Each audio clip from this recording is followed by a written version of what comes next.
વડોદરા મહાનગરપાલિકાની વડી કચેરી ખાતે નવા ડેપ્યુટી મ્યુનિસિપલ કમિશનર વહીવટ કેતન પી જોશી તેમજ ડેપ્યુટી મ્યુનિસિપલ કમિશનર અર્પિત સાગરના અધ્યક્ષસ્થાને કર્મચારીઓની પરિચય બેઠક તેમજ વડોદરા મહાનગરપાલિકાના તમામ વિભાગોના કામો અંગેની વિસ્તૃત ચર્ચા કરવામાં આવી હતી।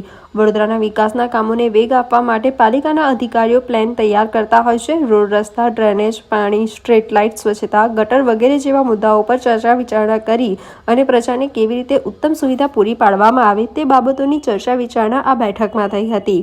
નોંધની બાબત એ છે કે તમામ વિભાગના અધિકારીઓ વિશેષ ઉપસ્થિત રહી અને પ્રજાને અગવડ ન પડે તેવા પ્રાથમિક સુવિધાના મુદ્દે ચર્ચા વિચારણા કરતા હોય છે। તેમ છતાં વડોદરામાં હાલાકીનો દોર જોવા મળી રહ્યો છે।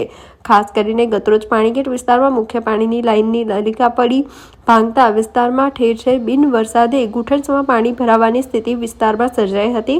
ત્યારે પાલિકાની ગંભીર બેદરકારી જોવા મળતા આજરોજની બેઠકમાં ડેપ્યુટી મ્યુનિસિપલ કમિશનરો આ અંગે પણ ચર્ચા કરી યોગ્ય નિરાકરણ તે માટે પણ પાણી પુરવઠાના અધિકારીઓને ડેપ્યુટી મ્યુનિસિપલ કમિશનર વહીવટ કેતન પી જોશી દ્વારા તાકીદ કરવામાં આવી છે।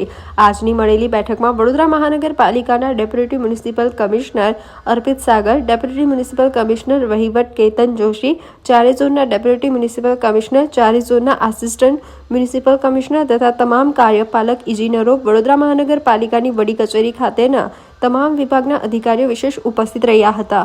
વડોદરા મ્યુનિસિપલ કોર્પોરેશનની જે સંકલન મિટિંગ માનનીય કમિશનર સાહેબના અધ્યક્ષસ્થાને મળે છે તેમાં આજરોજ વિવિધ પ્રોજેક્ટ્સ ઝડપથી પૂર્ણ થાય, એમાં ડીલે ના થાય, ખાસ કરીને સ્વચ્છતા સર્વેક્ષણ, સફાઈની કામગીરી અને જે પ્રોજેક્ટ્સ ચાલે છે એના વિના વિલંબે ઝડપથી પ્રક્રિયા હાથ ધરાય અને મહત્તમ લોકોને સુખાકારી માટે સવલતો ઊભી થાય તે પ્રકારની સૂચનાઓ આપવામાં આવી છે।